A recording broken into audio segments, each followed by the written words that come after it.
शुरू करिए।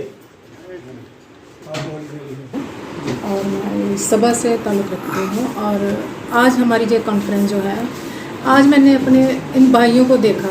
आप इनकी शक्लें देखोगे कि ये कैसे हालात हैं। मैं सरकार की इतनी महंगाई होने के बावजूद ये दर दर घूम रहे हैं बेचारे, और हमारी तरफ जो एक आस लगाए बैठे हैं कि सरकार इनके थ्रू हमारा सुनेगी, कुछ ना कुछ हमारा हल होगा। लेकिन सरकार जो है वो अभी हिलने का नाम नहीं ले रही है।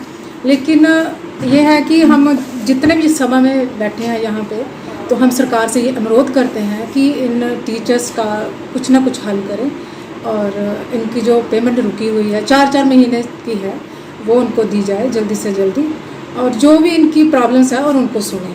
क्योंकि घर का आज महंगाई इतनी है कि बच्चों का खाना पीना बहुत मुश्किल हो चुका है।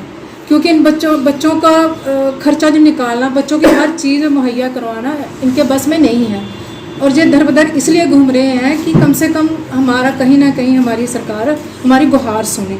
जो इस मीडिया के थ्रू जो हमने ये गुहार लगाई है कि इन बच्चों का, जैसे कि छोटे छोटे बच्चे हैं, कम से कम माँ बाप का नहीं, उन बच्चों का सोचे जो दूध से भी मुहाल हो रहे हैं, उनको दूध तक की दिक्कतें आ रही हैं। और जो हमारे सभापति जो है, हमारे मेंबरान हैं, उनकी सबकी यही गुहार कि उनकी जल्दी से जल्दी जो भी डिमांड्स हैं वो उनको पूरी की जाए। और जो हमारी एक पॉलिसी है उनको जल्दी से जल्दी लागू किया जाए, ताकि ये भी अपने घरों में सुरक्षित बैठें और सुरक्षित बच्चों को पढ़ा सकें।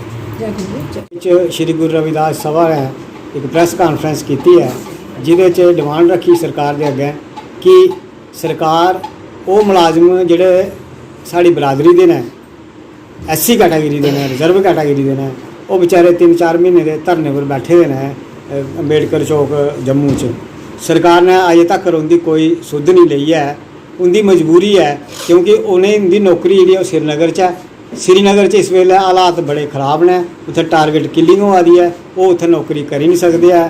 क्या डोगरी च आखदे भी जे जान है तो जहान है। हाँ जी, जे जान ही नहीं है तो जहान की केह् करना, नौकरी भी केह् करनी जे साड़ी जान गै नहीं बचगे। तो इस वास्ते वो जम्मू बैठे दे ने। अज सरकार की ये रिक्वेस्ट करने, सभा की तरफा अपील करने कि इंदे मसले जल्दी कोला जल्दी हल किए जान, इन्हें सुनिया जा, जो भी ये चाहते हैं वो इन्हें दिता जा। इनकी डिमांड है जिहड़ियां कोई कुछ एम्पलाइज के जिहड़े तनख्वाह बंद ने, वो तनख्वाह रिलीज़ की जाना, ट्रांसफर पॉलिसी बनाई जा। फिर इनका एक मसला है जिहड़ा वो है कि जिहड़े जिन्ने चिर नहीं ट्रांसफर पॉलिसी बनती है, इन्ने चिर उनेंगी इत्थै अपने डिस्ट्रिक्ट के विच कुतै उंदे कोला संबंधी सर्विस लेती जान। तो बाकी रजनीवाला के बारे च तुम्हें पता गै, रजनीवाला की वजह कन्नै गै जिसलै वो बेचारे की टारगेट किलिंग होई, होर भी बड़ी सारियां टारगेटिंग किलिंग होई उत्थै कश्मीर च, उहदे कोला डरदे गै जिसलै इन्हें बच्चे की पता लगा कि हुण साढ़ा भी बचना मुश्किल है उत्थै, तो ये बेचारे आइए जम्मू च आइए अपने डिवीजन च आइए ने सरकार अगर गुहार लगाई, मगर सरकार ने अज तक इनकी नहीं सुनी है। ऐसा नहीं होगा कि कल इस सभा के जी 8-10% आबादी है वो सारी तो सारी एज पर है तो ज़्यादा है, पर as per constitution Jammu Kashmir से 8% अगर रिजर्वेशन मिलते तो मतलब 8% के लोग है ही ने। तो वो सारे इनके सपोर्ट च कुछ जम्मू च सड़कों पर नहीं उतरी आन। तो अस LG साहब की तो सेंट्रल गौरमेंट की ये अपील करते हैं कि जल्दी कोला जल्दी इनके मसले हल किए जान, तो इन्हें सुनिया जाए। जय हिंद, जय भारत। ये हमारी ये सभा की तरफ से ये जो लड़के जो लड़कियां जो हमारे टीचर वगैरह या दूसरे महकमे के बच्चे जोड़े ने उत्थे साढ़े श्रीनगर ड्यूटी कर रहे हैं, गौरमेंट की एहसास दिलाना चाहते हैं कि ये मजबूर हो गए धरने पर क्यों बैठे हैं। हर एक आदमी का फंडामेंटल राइट है कि जैसा भी है, इनके साथ 4 सिक्योरिटी अफसर हैं, बच्चों के साथ कोई भी नहीं है। वो अपने समय ड्यूटी करते हैं या कैसे भी करते हैं। हादसे बड़े हो रहे हैं, कोई कंट्रोल नहीं है। दिन दहाड़े वो आ जाता है। लड़के अपने जैसे कैसे भी जान बचा कर इधर धरने पर बैठे हैं। बच्चियाँ बच्चे जो भी है, इनको 4-4 महीने की तनख्वाह नहीं मिली है। कोई भी हमें ये मजबूर कर रहे हैं हमें सबको, क्या इनके पेरेंट्स भी हम इनके साथ न मिल जाएं और ये लगा दें कि बच्चों को लिए कुछ तनख्वाह दे दो, कुछ न कुछ करो, कोई पॉलिसी बनाओ अच्छा, जो जिससे हमारा सारी कम्युनिटी का या जैसे लोगों का हालात ठीक हो जाए। तो ये हम इतना ही कहना चाहते हैं, जैसा भी है। एक बड़ी महत्वपूर्ण पत्रकारिता का आयोजन किया गया है, वार्ता का। और मीडिया के जो हमारे भाई बंधु हैं वो तो इस बात से बिल्कुल बाखबर है। जो आज का मौजू है वो मौजू यही है कि रिज़र्व कैटेगरी एम्प्लॉइज़ जिनकी तैनाती वादी कश्मीर में हुई है डिफरेंट महकमा जात में, और ये लोग कोई 14 साल से, कोई 15 साल से, कोई 10 साल से वहाँ पर अपनी अपनी सेवाएं दे रहे हैं राष्ट्र के हित के लिए, जम्मू कश्मीर की तालीम की तरक्की के लिए। और शुरू में इनको कोई समस्या वहाँ पर नहीं आई, इनका अच्छा प्रोग्राम चल रहा था। लोकल पॉपुलेशन जो है इनके साथ इनके बड़े अच्छे संबंध, बल्कि अपना ये सामान भी उनके सुपुर्द करके घरों को कभी कभी छुट्टियों के दौरान वापस आ जाते थे। लेकिन बीच में कुछ ऐसी दर्दनाक घटनाएं वहाँ पर घटी हैं कि वहाँ पर सिलेक्टेड किलिंग्स हुई हैं। वो किलिंग चाहे बिहार के मजदूर की हो, चाहे वो ब्रिकलिन के मजदूर की हो, चाहे हमारे पुलिस वाले की या आर्मी वाले की या किसी मुसलमान की क्यों ना हो।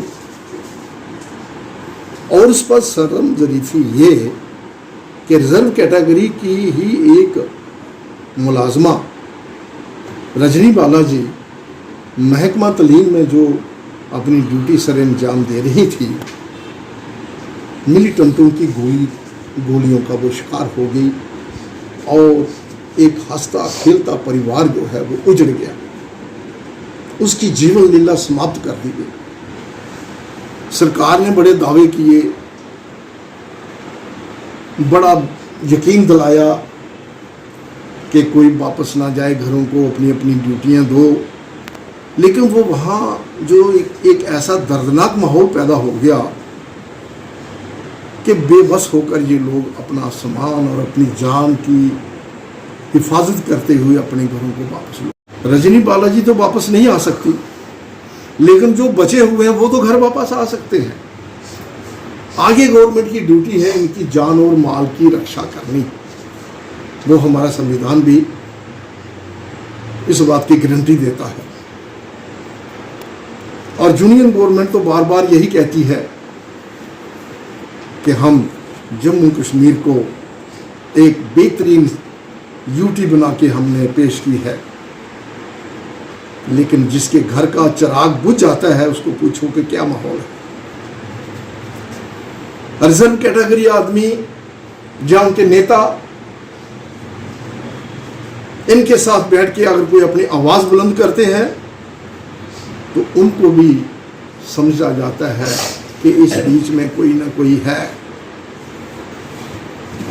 तो मजबूरी तौर पर एक मुझे शेर याद आ गया, बेहतरीन शेर, हम आग भी भरते हैं तो हो जाते हैं बदनाम। आग कब भरता है आदमी? जब उसको चोट लगती है। हम आग भी भरते हैं तो हो जाते हैं बदनाम, वो कत्ल भी करते हैं तो चर्चा नहीं होगा। कत्ल तो हो गया लेकिन चर्चा नहीं, चर्चा है लिप सिंपथी का। अब हम कहेंगे कि ये रिजर्व कैटेगरी के लोग हैं इनको बचाओ, ये कहेंगे ये फिरका परस्ती फैला रहे हैं, ये जातिवाद फैला रहे हैं। इसमें जातिवाद का क्या मतलब हो गया? कोई जातिवाद नहीं। खून हिंदू का हो, मुस्लिम का हो, नस्ल आदम का खून है अक्सर। और ये मजबूर है, ये नाने शबीना से मोहताज हैं। 4-4 महीने की जिस आदमी को तनख्वाह न मिले तो उसकी जो रोज़मर्रा का जो अखराजात है, गैस का सिलेंडर, आटा चावल, दवाई दारू और दीगर मुसीबतों का मुकाबला किसे करना है? पैसा ही नहीं है। दुकानदार वो उधार नहीं देता, कैसे चलेगा ये इनके घर? गवर्नमेंट को इन पर रहम खाना चाहिए, इनको सैलरी देनी चाहिए, और इनको जब तक हालात वहाँ पर नॉर्मल नहीं होते इनको होम डिस्ट्रिक्ट में इनकी सेवाएं लेनी चाहिए। और गवर्नमेंट जम्मू कश्मीर ने, एलजी साहब ने खुसूसी तौर पर जो कमेटी बनाई है 27 जुलाई की 25 जुलाई की वो कमेटी गवर्नर साहब के ऑर्डर हैं, उस कमेटी की रिपोर्ट जल्दी से जल्दी आए, गवर्नमेंट ट्रांसफ़र पॉलिसी बने और ये लोग भी खुशी खुशी अपनी ड्यूटी सर अंजाम दें। हमको सियासत नहीं करना चाहते।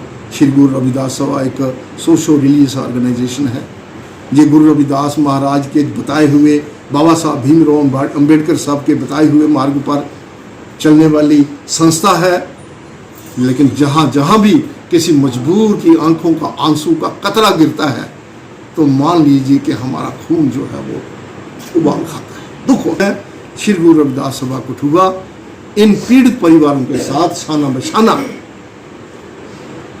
शामिल है और गवर्नमेंट से दोबारा निवेदन करते हैं, मरकजी सरकार से, खसूसी तौर पर प्रधानमंत्री जी से, खसूसी तौर पर अपने होम मिनिस्टर साहब से, एलजी साहब से, कि भाई अपनी इंतजामिया को दुरुस्त करो और इन पर रहम खाओ और रजनी बाला के परिवार को बचाओ और उसको एक शहीद का दर्जा दिया जाए। पिछले दिनों में दुनिया भर के मुदब्बरों ने, लेखकों ने, फिलासफर के, अब बड़े बड़े साइंटिस्ट्स ने, पार्लियामेंट के ऐवानों में, असेंबलियों के ऐवानों में टीचर की गूंज, टीचर कौम का मेमार है, कौम को बनाने वाला है। लेकिन जब टीचर के सीने पर गोली लगती है एक एंटी नेशनल और एंटी सोशल एलिमेंट की, गवर्नमेंट उसको सुनने के लिए तैयार नहीं। इसलिए टीचर का वकार तभी बुलंद होगा जब टीचर के साथ इंसाफ किया जाएगा। इस बात का ज़्यादा जितना जिक्र करूँगा, बातें बहुत हैं, वक्त कम है। हम इस छोटे से वक्फे में आपसे, मीडिया के लोगों से ये प्रार्थना करते हैं, हमारी आवाज़ को अपने कानून में जगह दीजिए। और आपके मीडिया में बड़ी ताकत है।